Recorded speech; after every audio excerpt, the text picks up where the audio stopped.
Okay, go to it. Okay, I have the small part here just to welcome all of you and to thank the library for co-sponsoring with Wellesley Neighbors.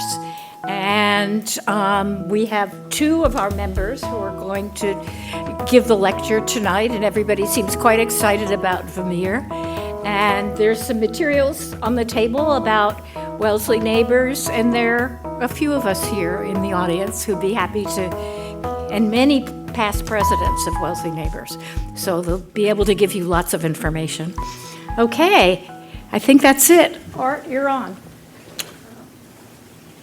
Good evening. I see a lot of familiar faces. I'm Arthur Ensroth. I'm on the Wellesley Neighbors Speaker Series Committee, and I was asked to introduce tonight's speakers because I've known Judy and Jim for many years, going back to the fact that my wife Barbara and Judy are long-term professors in the School of Pharmacy at Northeastern University, although neither of them is a pharmacist, but they're both retired and pursuing many interests, and we have other things in common with the Barrs, with theater, music, nature, etc. One difference is the Barrs go on a lot more trips than Barb and I do.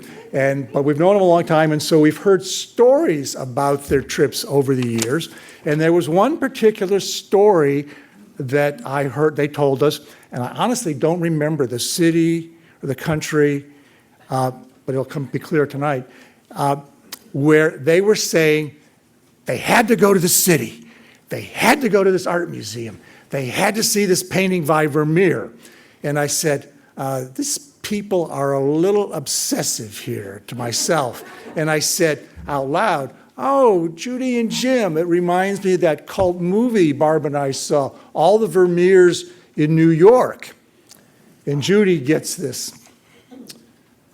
No, all the Vermeers in the world.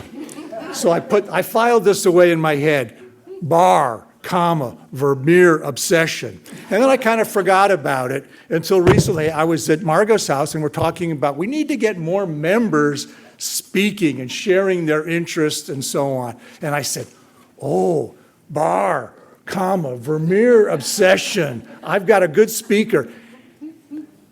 They're both retired teachers. They really can speak to a crowd, and they're going to have great illustrations. So the only thing was, when they set this up, they changed the title. It's the Vermeer Quest. Judy, Jim.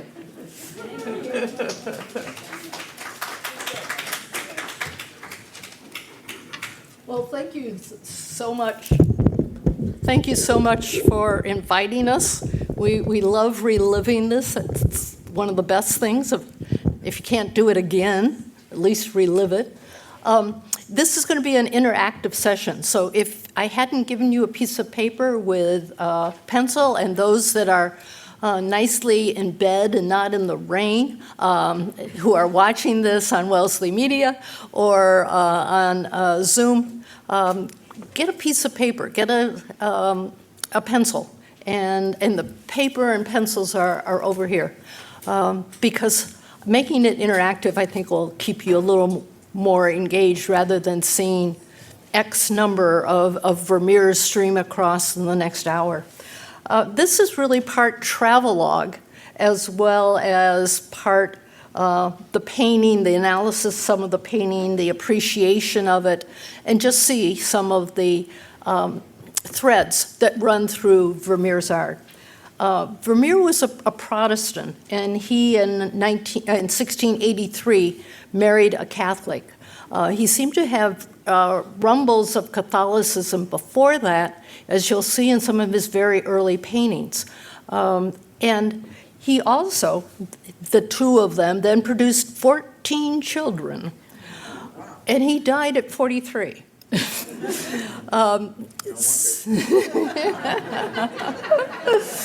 And he lived with his mother-in-law, who was very rich. He married into a very rich family that supported him through most of it, of his production, which was very limited when you compare it to Rembrandt. During his productive life, he had hundreds of them. And Vermeer has an undetermined number. That's why I said, is it 31? Is it 34? Is it 37? Originally, when Vermeer was rediscovered in the late 1800s, they thought it was 97. And then they found that many of them were copies. But he was really lost to time for a good 150 years until he was rediscovered. And to think that how many are out there that have vanished. I mean, we know one from Boston that has vanished illegally. The other one's just probably, oh, that's just a painting, get rid of it. Who needs another woman looking out a window? So, so that's what it is. Okay, so where did this all start? Well, it really all started because I was at Simmons for 4 years. From Ohio, went to Simmons. Here is, oops, wrong thing. Here is Simmons College right here. This is the Fenway. The Art Museum is down here. Simmons College and the Isabella Gardner Museum. And Simmons students had free admission, and I was probably there at least once a week. And that was my museum. That was my house, and that was my Vermeer. And Jeannie Goddard is here, and there's a number of Simmons girls who think exactly the same thing. And so this is the Isabella Gardner Museum's concert, The Concert, from 1663. The thing about this talk, because it's a travel log, it's the chronology of our searching for Vermeer, not the chronology of Vermeer as he developed. But you can, if you know his birth date of 1632, you can get a sense of where within his progression he is. So this was my Vermeer. I loved it. I could stand there and watch it forever. And not only that, we loved the area so much that we lived on Palace Road, which is the road between the Simmons College and the Gardner, right here. We lived on there in an apartment building for 2 years. Thank you, Jim. So the interaction here that I want to try to have you play along with is, let's interact with the Vermeers that you're seeing, because there are frequent, as I call them, inclusions, motifs that appear. And they could be how many had instruments in them, how many had only women, how many had only men, how many had blah, blah. But these are the ones that I thought would be fun, that you could take one or two of them and follow, and then just make a line as how many you see. Because I'm not going to point these out in each one. I'll get you started. But how many of them do you see? And then we'll see, and this is not necessarily in the order of frequency, how many are captured. So floor tiles, they're primarily the black and white marble ones, which probably were not in situ. They probably were perhaps camera obscura that were then painted in, because it would be very unusual. They're so expensive, and they're also cold. And so here you are in Amsterdam, and it's a very cold environment. So those might not really be part of the staging, but still they were inserted into the painting. You'll also find, and I'm going to count them, as clay tiles, you'll see 2 or 3 that are red tiles, not in patterns, just red tiles. And so we'll count those as tiles on the floor. How many had paintings in their painting? That was frequently that he put paintings within paintings. This is called the Procurus. And can you believe that 300 years later, the Procurus, when the Gardner had this painting, the Procurus was at the Museum of Fine Arts. And as I tell people, every time I say that, I get goosebumps. That, can you believe, 300 years later, they are separated by 10 football fields.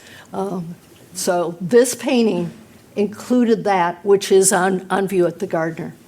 And other things. This virginal had a, look at this And look at that. They're very, very similar. So there's going to be paintings on the wall. There's going to be windows. This does not have a window. Now, Vermeer is noted for his light mostly coming from windows, but not all of them with light had windows. So let's look specifically, is there a window there or not? One of my favorites is the repetition of finials on a particular chair. Now, there's none here. There's this chair. There's Spanish leather chairs. Some of them have lion head finials on them, which are really fun. Rug on the table, frequently occurring, oriental rugs. Maps on the wall. If there's not paintings, there's usually maps, and they are specific maps of specific areas in the lowlands. And then, you know, the famous gold dress with ermine, which is not ermine. It's probably rabbit or white squirrel that has had black blobs put on it, so it looks like ermine. Ermine was kept for the royalty or for high-ranking clergy. Even though it always says with ermine, it's not ermine, which is something interesting. Okay, so that's our first starting point, is the concert at the Gardner. And so in 1982, there was in the National Gallery in Washington, Treasures of the Moritz House exhibit. And this was really pre our quest. We didn't know we'd be doing a quest. We just knew we liked Vermeer. And so we said, well, let's go down to the National Gallery and let's see. They collected them, but they also had the home museum, because the museum, the National Gallery has 5. So all 5, except the Met also having 5, having the most in the world, let's go see them included in this big show. And here are some of the ones that you can now start analyzing. All of those, Okay, wait a minute, let's go back. Pick 1 or 2 of these and follow them through, okay? So first assignment. Do you want to follow floor tiles or rugs or finials or windows? Do 1 or 2. Okay? Now let's go through the other 30 plus and see how often your favorite ones occur. Okay, so this is the National Gallery. Within each one of the museums, I do arrange them in chronologic order in terms of his production of them, his painting of them. So we have woman holding a balance. And here is a real window right there. So you can count that as a window. Here's a painting in the background. One of the things I could have said, how many have headscarves? Because that was pretty common to have headscarves to protect your hair during the day. This is a blue tapestry kind of thing. It's not a rug, so I'll give you that as a hint. But look there's a little bit of tile right there. So if you're interested in tile, there's tile. Okay. Why do you suppose somebody is holding a balance in the 1600s? What's that for? Money. Money? Weighing on drugs. Weighing on drugs. Yeah? I was just getting audience Some input thought here. Okay. Yeah. Okay. I want to know if we should be paying attention to the women themselves and what their clothing tells us, what they're doing in the, Yep. in the view that we're seeing. Yep. And that's another category. How many are writing letters? How many are drinking wine? How many are doing household tasks? It was common to do household tasks of weighing things, so make sure whatever you order, especially a precious substance, you are not being cheated. And because there was no international weight standard. He liked to also include jewelry boxes, writing boxes, and here is the lion head finial. What about that cape? You said something about gold capes. The what? The cape she's wearing? Oh, the cape, okay. This is the one, the gold. There are going to be 2 gold dresses, capes. Again, it was frequent to, this is a high-class one with all of the puckering and then the fur. But remember, the fur is not ermine. And I can't comment on the curlicues in the hair. But one is like this. There's 3 that are this ermine-like one, and another one is gold with navy blue trim, which is really interesting that you'll see later on. So he does capture women a lot. The majority of the paintings are women-based, household task-based. The majority, I mean, the overwhelming majority of the paintings are interior.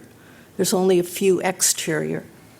And But I see with the repeated dress coming through here, whether these are props that he had in his closets that he dragged out when he was going to do a painting, and he'd have a model, and he'd put that dress, bring that dress out again. Yep.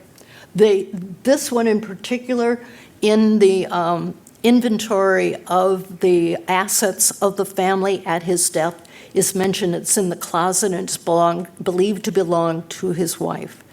And it was because of the temperature in most of these. It was very frequently to have an external wrap like this to wear over your clothes to keep warm. So this would be household, upper class garb of the day. And the quill is being used here. And the paintings in the painting, do we know about that? Yes, there's articles written about the paintings within each painting. And I'm going to end with a web link called theessentialvermeer.com. And it has each one of these paintings and then what are called hotspots. So you can scroll over this painting and click on, say, that painting back there, and it's sort of, it's been referred to as, this is heaven up, sorry. Heaven up here, and the masses down here, and God is balancing who comes up, as well as the balance down here. So many of them do have something to say, but when you click on that, you'll find out what painting it is, who painted it, what the connection is internal to the painting itself. It's just, I mean, you could talk about deep rabbit holes to go down. You could spend days doing that. Some of them are just too smudgy, but one of the things that with the Vermeer show in Amsterdam last year, where there were 28 Vermeers, many of them were cleaned up. So there might be cleaner versions of them now. I just ordered the catalog for that show, and so it'll be interesting to see how they display them within that book, within the catalog. And here's the woman writing the letter.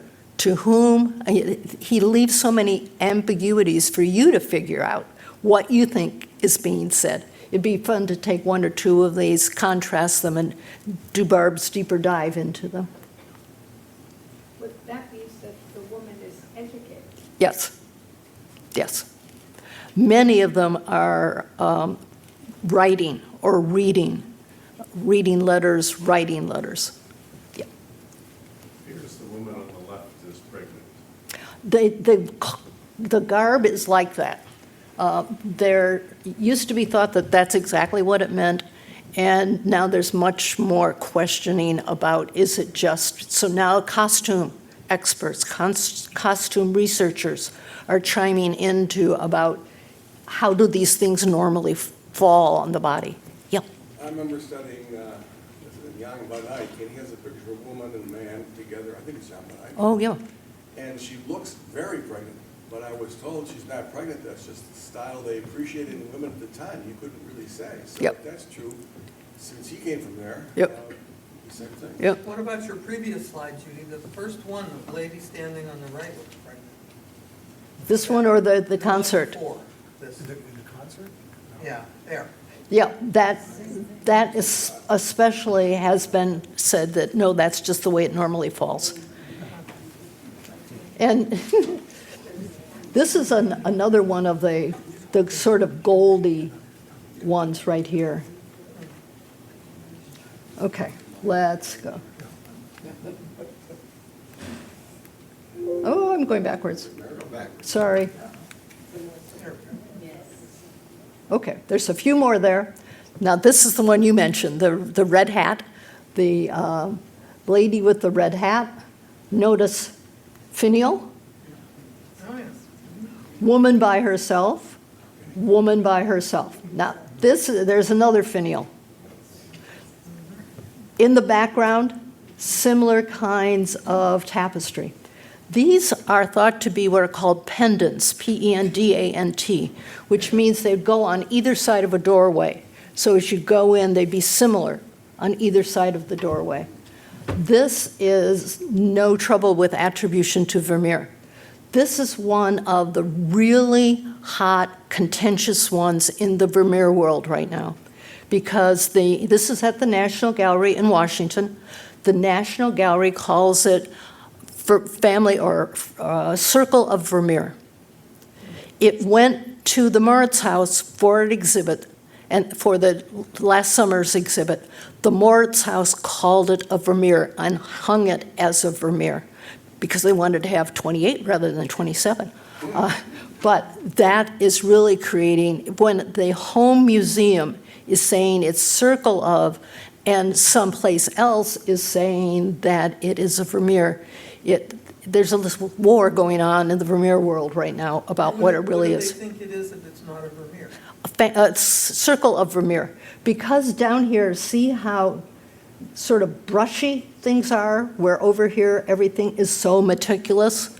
That's one of the areas I that, think someone else painted it, not Vermeer himself. or yes, he might have sketched it out, but then might have been filled in. And what I just found today, the Atlantic article in March 23 says that not only his daughter Maria was a model, that she also might have been an artist. And she might have been the ones that then filled in some of the other things. So it's March, the Atlantic, so it's... They look like the same woman. They do. But they're, it was, look at the dates, they were done at the same time. See, this was done later, that leads other people to say, he finished this off, he got this started at the same time, using the same kind of props and things, but then he sort of let somebody else fill it in. Maybe. So, okay. So those were the finials. You got 2 finials on your... You shouldn't tell them. Okay, I'm just giving you, that's what the finials Figure it are. out for Okay, themselves. right, okay. That was our first rug, right? Right. So now we're international. This is our, we were in London and we went to Windsor Castle. This is now in Buckingham Palace. It's been moved into the Royal Collection in Buckingham, not Windsor where we first saw it. And there's just one called The Music Lesson. So you got some of your typical things. Here's this, and this is a mirror. This is the other gold dress top, but look at, isn't that cool? It has these navy blue things, and that appears more than the ermine one. He seems to be giving her a lesson. He might also have been a player of the, whatever that instrument is. There's one of the Spanish chairs, but I don't know, you can't really tell if that's a lion finial or not. But another thing that appears frequently are the pictures, probably of Delft. Remember, he's from Delft porcelain fame. So a lot of music-based ones. What is he trying to say through that? I'm not really sure. For Jim? you window seekers, there's a lot of windows in the one on the left. No problem. Thank you, Jim. I'll give you a hint. So this is the only one that's in the Royal Collection? Right. Yep. There are two in the National Gallery in London, but not owned by the king. So we can't see this one now, right? That's in Buckingham. The Buckingham Palace does have a gallery that does have opening hours, but it's very dicey. It's not open if the crown is in residence. So, now all of that was before March 1990, Jim. So what happened in March 1990? 1990, Judy and I had moved to Wellesley, so we weren't involved in this at all. We didn't hear the knocking at the door. The day after my birthday, and that has nothing to do with this, that the side door on Palace Road. of the Gardner Museum was knocked on, and there were two guards. They both went. They both went to answer the door, and they opened it a crack, and somebody had a uniform on. He said, "We hear that there's been some trouble here at the museum. Can we get in and investigate?" And they went zipping right by him and proceeded to ransack the museum. Yeah, and tied them up and everything. So, these are the paintings that were taken. All of those, including the concert. And the gardener has left all the frames in place with a black cloth behind them. The initial reward was $5 million. It's gone up to $10 million. The FBI, the gardener, everybody's trying to collaborate. Who knows if it will ever be found? But that was the heist. And there went my Vermeer. And as Jeannie might remember, there was a Simmons, I think in your class, Diane White, who was... She's a year ahead. Okay, who was an editorial writer for the Globe. And the day after, she says they stole my Vermeer. So you can see how much the Simmons alum have connections to specifically this one, but maybe Vermeer in general. So we said, oh, woe is me, isn't this horrible? What are we going to do? We're going to see all the Vermeers in the world in their home museum. And so that's what really prompted this whole quest. We worked on 36 Vermeers that came from, oops, I'm going to knock something off. There was a book somewhere that had the book that we were, didn't we bring it in? Yeah, the big Vermeer book. Okay, if anybody sees a big Vermeer book, that's the book we worked off of. It was stolen?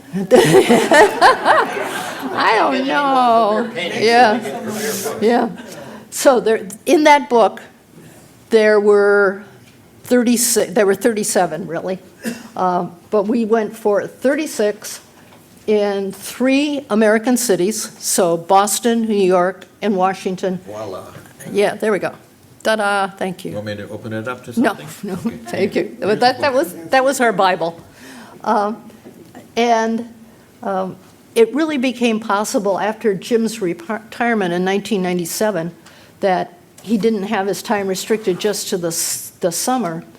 And I was then had a fall non-teaching job that I can concentrate on my research and then go to some international meetings. So it really freed us up to actually be able to do this quest.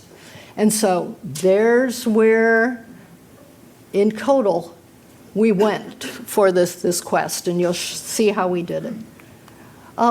We combined opportunistic and purposeful travel. Opportunistic, especially for young faculty members or even young people that do have the opportunity to internationally travel for their business, I really encourage them to, on their own dime, go a day before or leave a day afterwards and go to the museums and enjoy the city. Just don't fly in and fly out.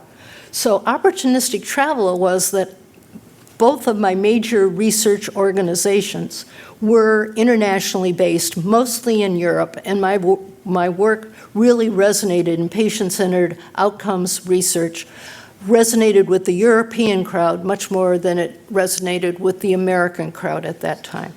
So I would give my papers, I would do my professional organization work through those two organizations. One was a quality of life one, and one was for pharmacoeconomics and outcomes research. And their meetings were in the fall. Lo and behold, I had the fall free to do this. And then if we still had things that had to be done, then we called it purposeful travel. So we did several spring, April in Paris kinds of things and use that as a location. So we'd structure vacation to fill in the gaps that the two organizations weren't providing.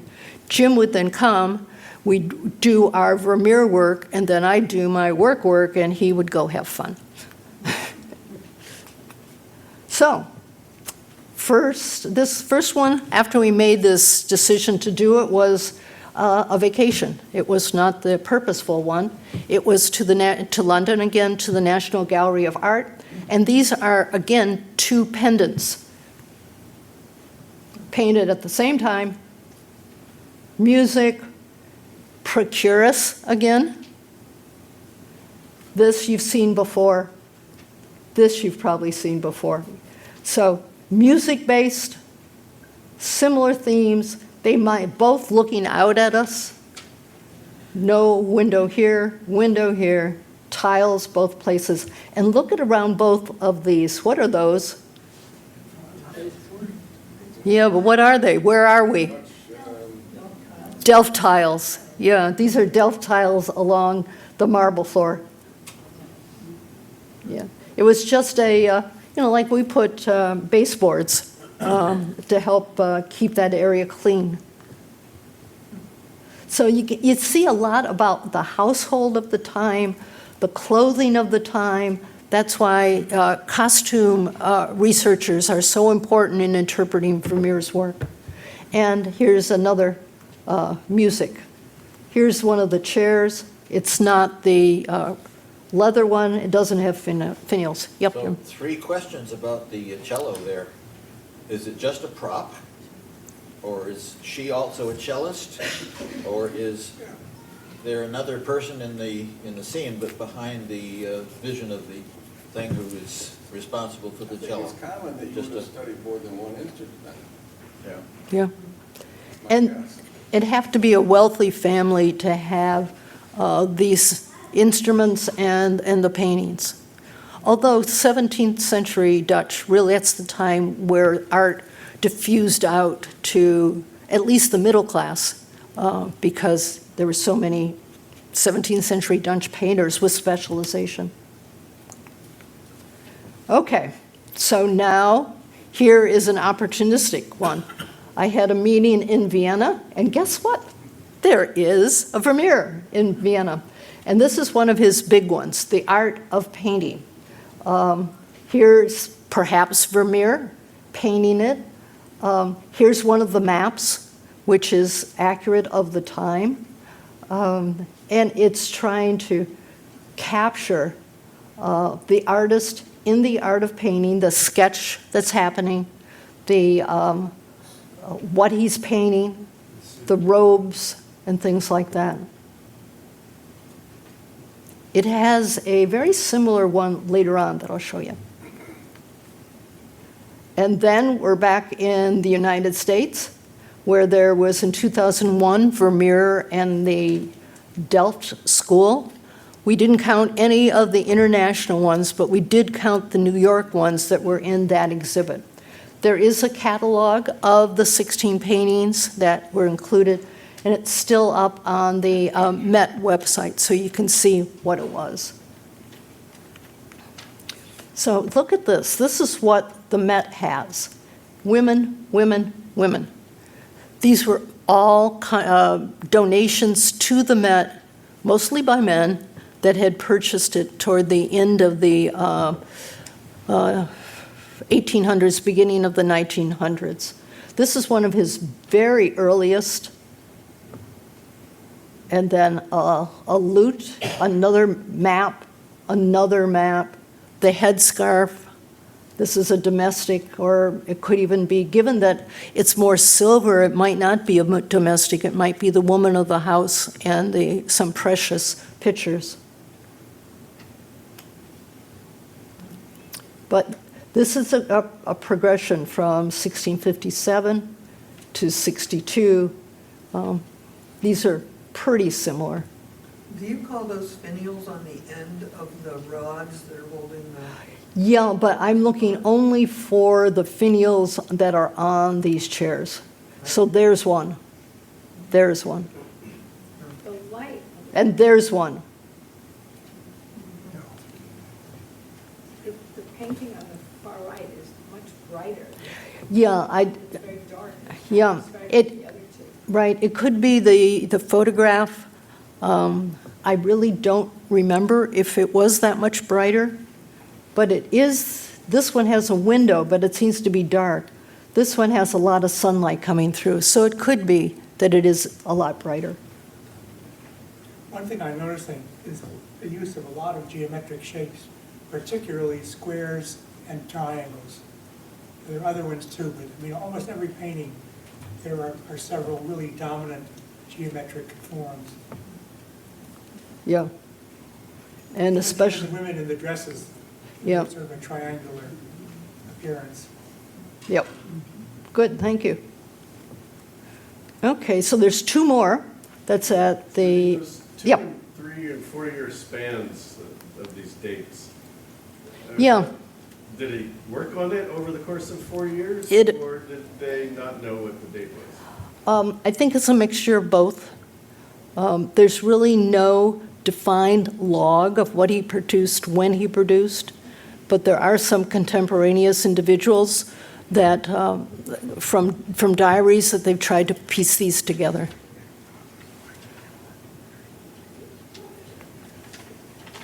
Study of a young woman. Does this remind you of anything? Yeah, Girl with the Pearl. It was painted at about the same time. It might have been a pendant piece, same kind of turban kind of look. This is a glass glob, not a big pearl, but they could be very, very similar. And then this is the other big piece. This is the allegory of faith, painted almost in his later, well, definitely in his later years. And this is probably part of the influence of his Catholicism. There's a snake down here. There's a big cross here. There's Christ on the cross up there. And when you look at the two together, this is the one, The Art of Painting in Vienna, and this is the one in the Met. There's similarities here on how they're staged, the beams in the ceiling, the chandelier. This is a globe, lit globe. So there are some similarities in the staging of it. Wellesley Media, when I turn my head, can you still pick me up? Or should I move the... Okay, thank you. Okay. So those are the 5 that are in the Met. So if you want to, when you're in New York, want to go down and look at it, they're usually there. One thing we have learned is if you really are looking for a Vermeer at a specific time, call and find out if it's on show, because it could be traveling. Okay. Since we were in New York, we said, okay, let's go over to the Frick. And these were all purchased by the Frick for his collection, by Mr. Frick. There are 3 of them. And many of the same things. Look at the windows, the maps, the headscarf, the finials, that other kind of gold dress with the purple, with the navy blue outline on it. Everybody knows the ermine one, but I think this one is really stunning, how it's the detail of it. What are they talking about? He's a cavalier. What's happening here? Officer and laughing girl. What kind of? But it's not a domestic person, not with that kind of garb on. And still at the Frick, girl interrupted in her music, so she's doing something here with music, and he's interrupting her. And here is the mistress and the maid. Now we see a definite domestic, somebody writing, and here's our pseudo-ermine famous top. And of the time, you'll see another one where they have that part here with the hair coming, which is very different than what you've seen. It's just telling you stories of what what was happening in culture and clothing and style, all of that. Question. Yeah, finials. Are translations of the German or Dutch? Or are they just the titles you put out for? No, they're the English titles. I don't know where or who. I would assume that they're the English translation, but it is the title associated with those paintings. So maid would mean what? I don't know. Young woman, because she looks pretty fancy. Doesn't look like someone who would serve as a maid. Yeah, but this is the mistress. This is the mistress. This is the maid. So it's maid and mistress. Yeah. But that's how it's titled. Yeah. Okay. How it's hung, how it's categorized alphabetically and all that. Okay. So you're seeing some repeats, and all of them, I can see short stories. I mean, if somebody's a short story writer, wouldn't it be cool to take all 37 Vermeers and write a short story about each one and what was happening there? It'd be a long story. Okay, so now here is an opportunistic vacation combination. This is what we call our Northern European Vermeer Quest. So that we flew into Paris, picked up a car, didn't even go into Paris, down here, flew into Paris, went to Bruges, then Ghent, then up to Antwerp, and then The Hague, where there are 2 Vermeers we're going to pick up, then to Amsterdam, where I had my meeting. So Vermeers now in The Hague and Amsterdam. But that allowed us to go through, we had never been to Bruges and get in those places, so it was a cool trip. And good. Jim was a very good driver. Okay, the Moritz House, the famous Moritz House in The Hague. This is one of the earliest of the Vermeers. This is the exterior of them. This, I don't know what they have hanging there, but that's their most famous painting there. This was, I don't know all of the meaning behind the various things. All I know is that it's, this is Diana. Diana is by that moon kind of thing up on her head. And I'm not into mythology, so I can't help you with any more meaning of that. But her feet are getting washed.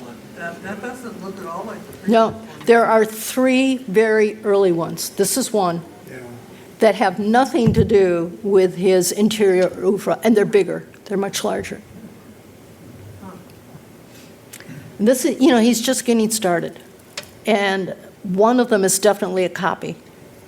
People don't think that this is a copy of anything. I mean, he made a copy of an earlier Italian one, which was big in that. You know what today is? Hmm? Do you know what today is? It's Maundy Thursday. Right. And that's the day of washing, Christ washes. the feet Oh, of the true. disciples, Which comes to mind here, but she's certainly not a Christ. Yeah, but you wonder what the mythologic figure had to do with washing feet. But yeah. So there's some nature things in there. There's a very muddy background.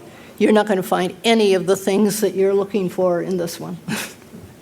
But here's his only cityscape, the view of Delft. None of these buildings, they were raised. None of these buildings exist. But they did exist, and they do have drawings of the time, and it's very architecturally precise from across the river looking into Delft. Again, nothing in there that you're going to be able to link to. Were the buildings destroyed in the war?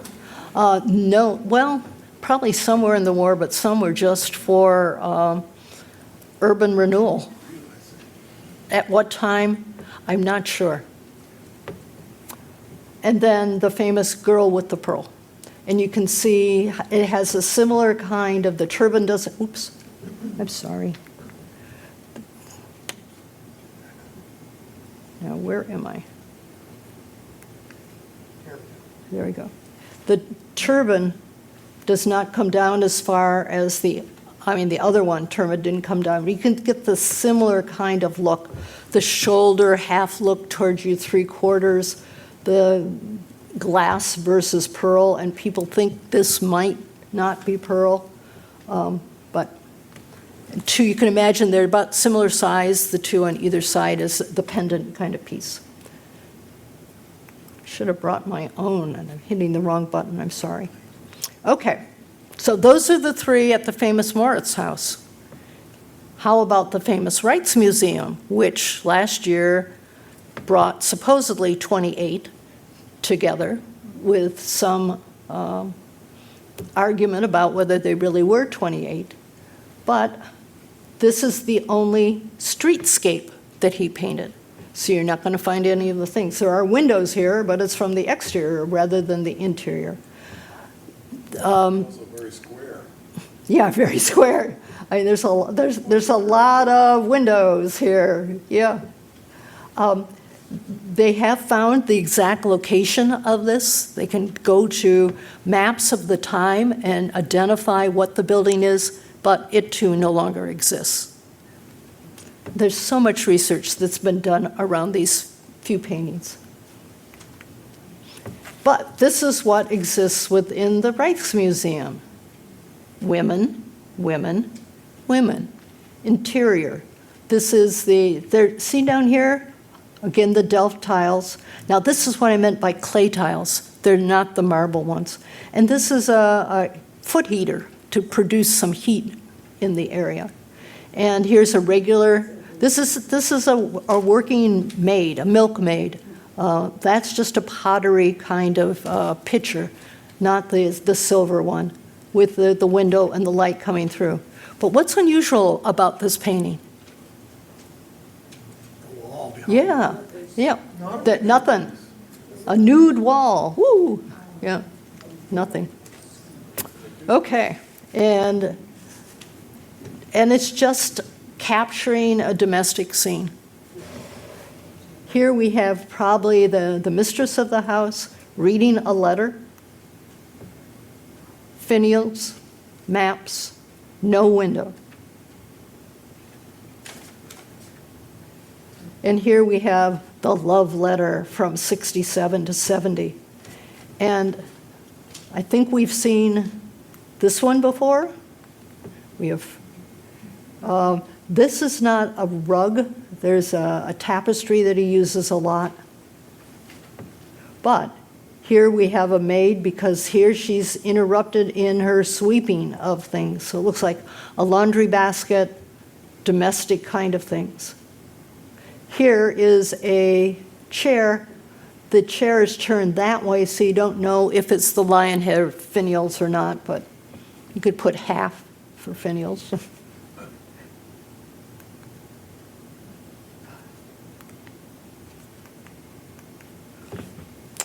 Okay, so those were the ones that were at the Moritz, at the Rijksmuseum.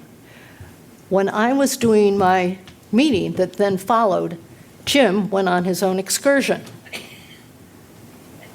Yeah, she was hung out in Amsterdam, and I took the train very, very short distance over to Delft, and I knew which church he was buried in. And I went to that church, and I strolled around, looked in every wall, every corner, every crack, every cranny. I didn't see any grave of Vermeer. So I went back to the front desk, and in my broken English and their broken Dutch, they said it was, oh, it's in the floor. It's in that, way over there. So I took another stroll down to a large room, and lo and behold, the one in the center is the grave. Well, This is different. I did not see this. Yeah, this has been added late. This was added in The one 19... in the middle is the one I saw and took a photograph of. Yep. This was placed in 1975, replacing another plain marble one that just said Vermeer. And they've added these things around it. Judy, you're going to have to explain. I will, just a minute. Okay. This was then added, the reason this was added, this was the 300th anniversary of his death, that particular grave. And even these extra things are a more recent one. This was added for some reason, and I couldn't find out, in 2007, and this is what Jim saw. So the old church in Delft has two places. Nobody's really sure where his grave really is. He was buried with his mother-in-law's family and with some of his children, but over time, they're really not sure which is his. If you don't already know, Schilder means painter. What is the Now, this the one, thing of the animal? Whoa, darn. Go back. The animal. What's the thing I don't about know. the, It's a animal? bull of something, I don't know. But this is Van Leeuwenhoek, a contemporary, the one who developed the microscope, and a friend of Vermeer. And because of his friendship, there's a lot of thought that Van Leeuwenhoek introduced him to the camera obscura, and that many of Vermeer's paintings are based on the camera obscura. But this gives you a sense of when Van Leeuwenhoek died, how the congregation respected Van Leeuwenhoek versus the simple little Vermeer. And those two on the right are pretty close. They're almost kitty corner from each other, not more than 70, 100 Yeah. feet away. And I'm struck by the size of the Van Leeuwenhoek. Yeah. And this is in the There's fall. this little And- rectangle Yep. in the floor. And this is in the You can floor, walk and this across. is in a niche in the church. Still okay. don't know what that animal is. Any theories? Looks like a goat or something. But anyway, okay. So, I wonder why they associated it with Vermeer. Yeah. Exactly. okay. Now, in 2004, related to ISPOR, which is Pharmacoeconomics Outcomes, meeting was in Hamburg. So now we're going to do a German trip. So Jim, driving from Hamburg to Braunschweig, Braunschweig. to Dresden to Berlin.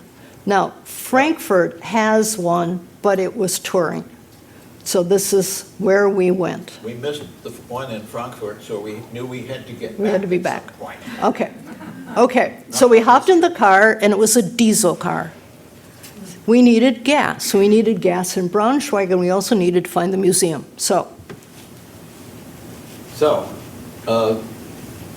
We didn't speak German. The gas station attendant didn't speak English, but there was another man in a small car who really didn't speak English, but he understood that we were looking for the museum. So he says, "Follow me," you know. And off we went. There we are. We're following the guy in his little red car. And we went this way and that way and this way and that way through this city of about, 50, 60,000 people, Braunschweig. And pretty soon he says, "There it is." He pointed out the window. He There's rolled the the- museum. So he led us right to it. he sticks his hand out, and Nice. voila. Yeah. Yep. So this is one Vermeer. And this is the Vermeer from 59 to 60. A girl with a glass of wine. And there's a very morose man over there. This is the only portrait of the paintings on the walls. Some man, somebody might know who it is. And a guard pulled me aside and said, "Are you going to Berlin?" And I said, "Yes." And he said, "Be sure you look at the Berlin girl with a glass of wine and see if you can see how similar they are." So Berlin is coming, so maybe you can do it. And then later, Okay, let yep, me take over. yep, This woman over here, I think you can see it's not an object of Vermeer's at all. girl at the computer. Girl at a computer, yes, yes. She's wearing the same Red Sox color. hat. Okay, sports fans, what great event happened in October 2004? Red Sox. The Red Sox. Won the World Series. And guess where we were? In Braunschweig, Germany. All right, so we were able to get it online, get the good news that the Red Sox had won. And This is, this is before cell phones and all that kind of stuff, so, but this is on the second floor of a pool hall down below. That's where their computer center is for Braunschweig. Okay, thank you. So, on we go to Dresden, the Procurus. So he painted the picture on walls, so he decided it was time to do his own. There is some thought that this is a self-portrait, but it's debatable. This is what's really interesting, especially for those of you that might be interested in geometry. This is precisely drawn. There's even a hole in here that has a protractor that drew the lines so that they were so precise, which is pretty cool. But, so. What's it a picture of? I can't quite figure it. Well, this is a lady of the night, and this is a John, and this is the procurist to link them up, and this is a musician to serenade them.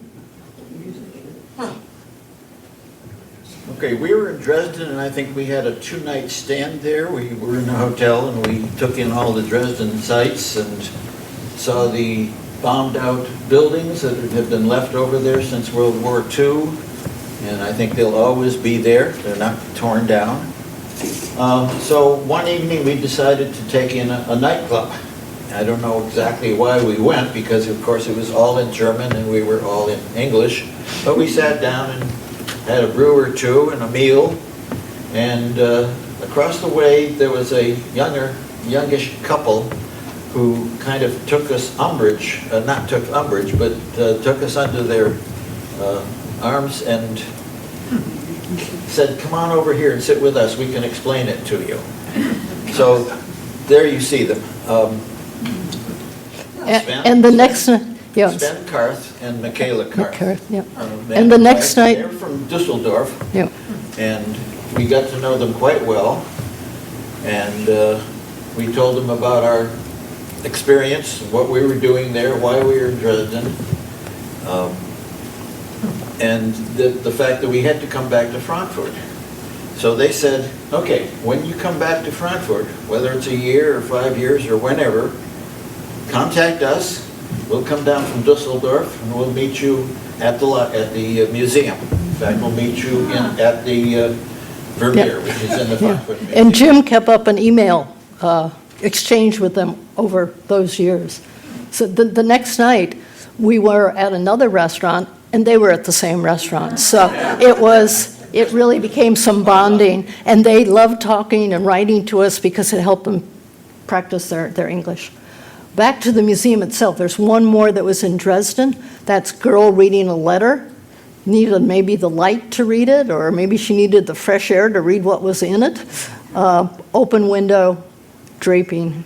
And this gives you a sense of the difference in size of the procurus versus the girl reading the letter. Okay, this is now in Berlin. And famous one, the girl with the pearl necklace, here with the ermine. There is a little bit of window over there. This is a mirror. She's looking into the mirror, looking at her pearl necklace. And this is the glass of wine that the person in Braunschweig said, look for the similarities. Do you see anything that's similar? She's drinking wine and stuff like that. But The rug on the table. the rug on the table, That's and named this, it's the same window. And it's not in Vermeer's window. And there's thought that he had a commission that went out to some castle that had this in it. And these are pendants. so that the one in Braunschweig and one of this are pairs. So, and again, this shows them together, so you get a sense of size. So did he stage all of these so that the people in them were Oh, told yeah, to wear yeah. that jacket, told to Yeah, stand yeah. in the light of the window? It was all staged, yes. He was going to paint the Yep. image he pictured in his mind. Right. And most of them were domestic things that, okay, I could take a picture if he had a camera, but I'm going to stage it with the colors I want, the angles I want, and stuff like that. Because the yellow shirt that the Yeah. girl with the pearl necklace was wearing is very much like. It's the same jacket. Yeah, Seen it. there are 3 of the ermine jackets. This one is not bumped out as much as some of the other ones were. I think it's the same one, don't you think he just gave it? Oh, it's definitely the same one, but in terms of was there some other cummerbund or something underneath it that made it more tent-like? So, Where did he paint? I mean, he has the same costumes, the same. yes, Where was he painting? in the house, which was really his mother-in-law's house. Okay. It was very ample, had a corridor that he kept most of his props. Some of them were his wife's clothes, like this was his wife's. So he had no studio. He used the house as a room in a studio, not a separate studio, right? This is in A home Delft. office. Now, this one is in Berlin, but this painting probably was done in another residence of a person that had this coat of arms. When you go to the Essential Vermeer, you'll actually see the coat of arms from that other establishment. This one was probably painted in his house. But to my reading of what I found so far, this is the only one that they know was painted someplace else because of really like the stamp of the benefactor that paid for it. I think this must put to rest the pregnancy idea. I mean, how can the same girl be pregnant for about 15 years, right? And he keeps painting. Kids. Well, he had 14 children. Yeah. Dressed as women. She hasn't aged a day, though. Wait a minute, she could be constantly pregnant. Oh, okay, we're approaching time. This is Vacation. It's Paris. There's 2 in the Louvre. This is The Astronomer. There's another one. They're fairly, this is the size of it. There's another one, The Geographer. And they are recognizing the sciences of the time. When we got to there, didn't know that I was supposed to call ahead and see if both were on view. The lace maker was in Frankfurt. So we said, okay, we'll come back to Paris next year. So, but you can see how it fits there. And the paintings and, very similar. Spanish leather chair, no finials, rug. Okay, so then, next year, back to the Louvre. And there it is. I don't know why they put it up so high. They're supposed to have it at eye level. I mean, you have to be Will Chamberlain to see that one at eye level. Now, she was extremely short. She's grown a little bit since then. Nice. Okay, so this is, you're probably familiar with the lace maker, and the bobbins that are all here. Really is very delicate and pretty. And I love the framing of it. Isn't that great? How they, yeah.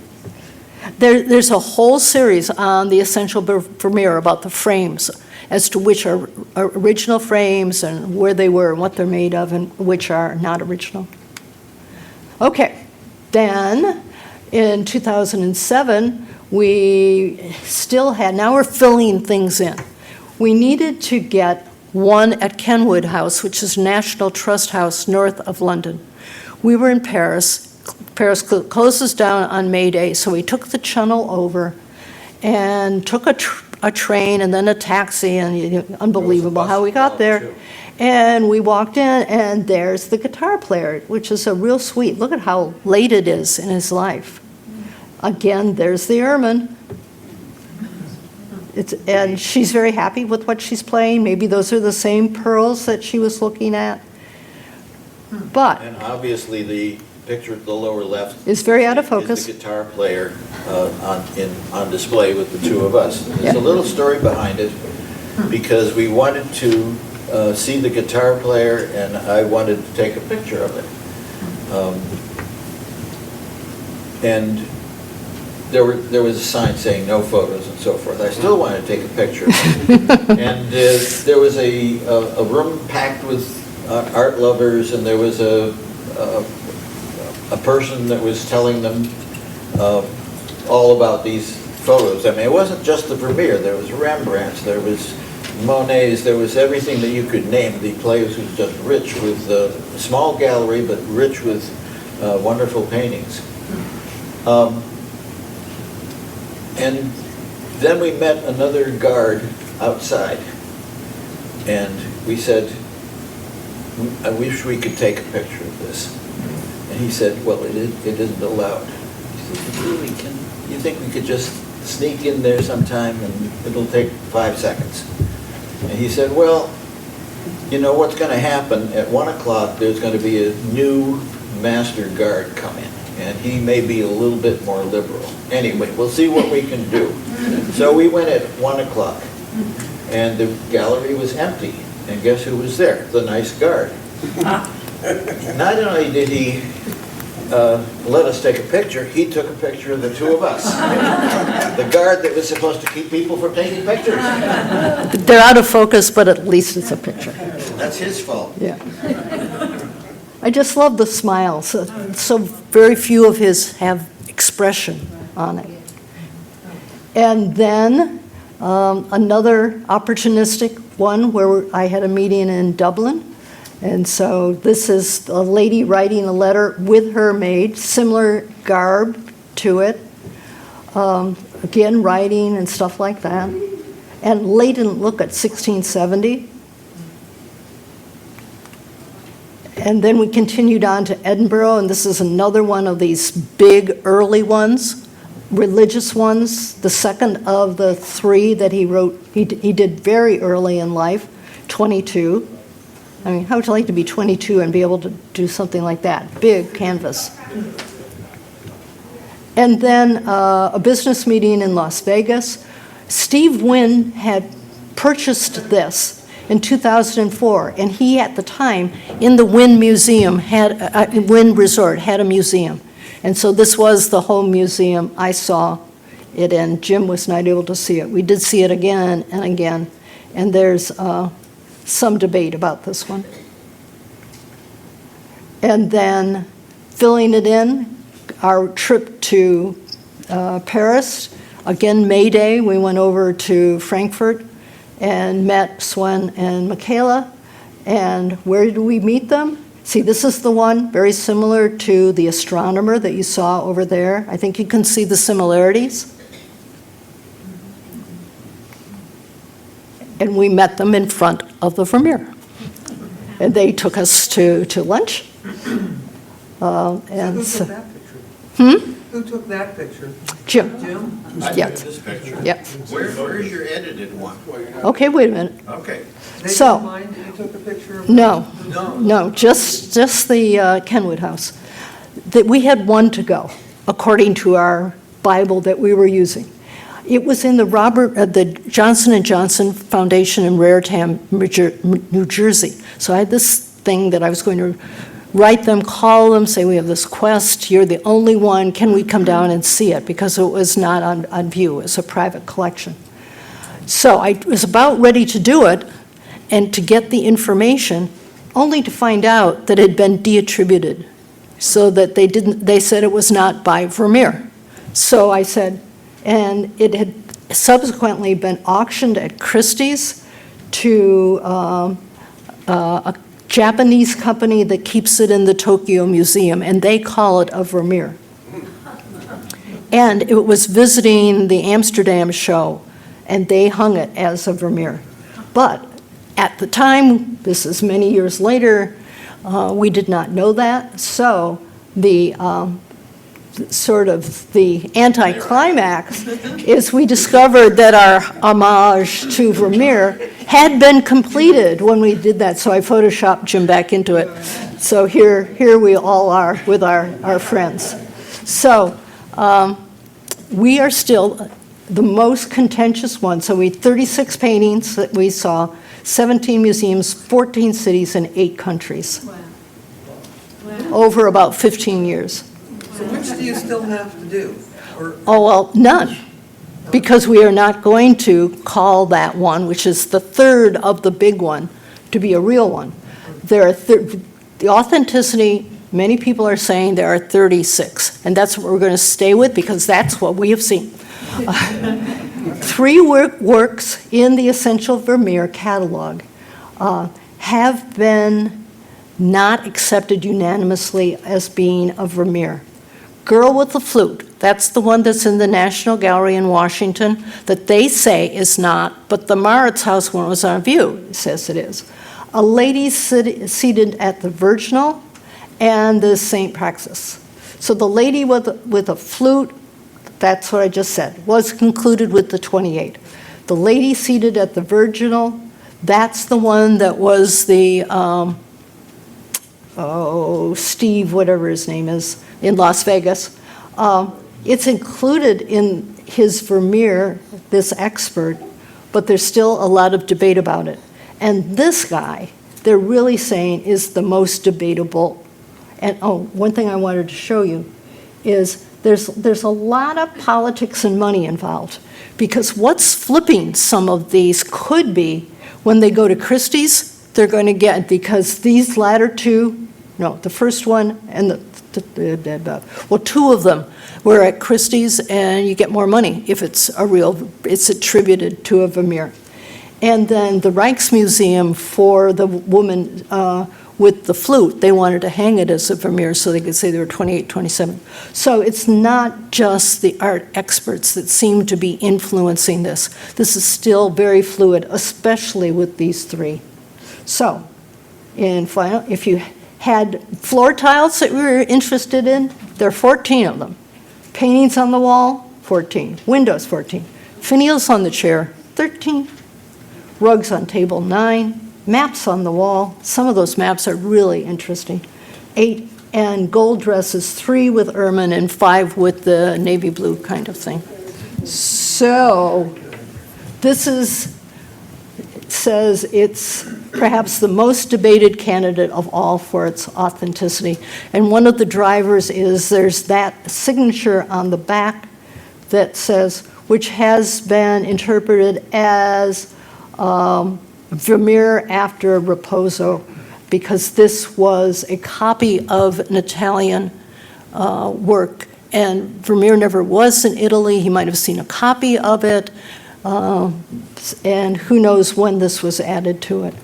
It's also that this white has supposedly had DNA analysis of it, and it's similar to other Vermeers, maybe even from the same, they didn't have tubes then, but I think the things had tubes, but somebody else could have had the same supplier. So this is very contentious, this particular one. So with that, thank you. This is where the Essential Vermeer is. Jonathan Jansen has been doing it for about 20 years. You can see this is a screenshot from it. This painting, you go up here and you can click on hotspots, and it will then hotspot. It'll tell you about what this is about, what this is about, what this is, what that is. And this is the most recent article I was just saying about the daughter, Maria, not only a model, but also a painter. So there's a lot of scholarship still in the works. So maybe in 10 years, there'll be more. Sorry we went over. The question we always have is, where's your next quest going to be? So we finally decided, after much back and forth, we've decided to pursue all the Rembrandts in the world. No, we're going after the Bosches in the world. She'll be well over 90, but we're going to try. How many Rembrandts are there? Same top? You both look similar. Jim's met the COVID scourge, got too eaten up, the blue. Mine, I have shrunk. I'm not as broad as I used to be. And I have some moth holes. But I found it, and there it is. It's the same scarf, but it's the same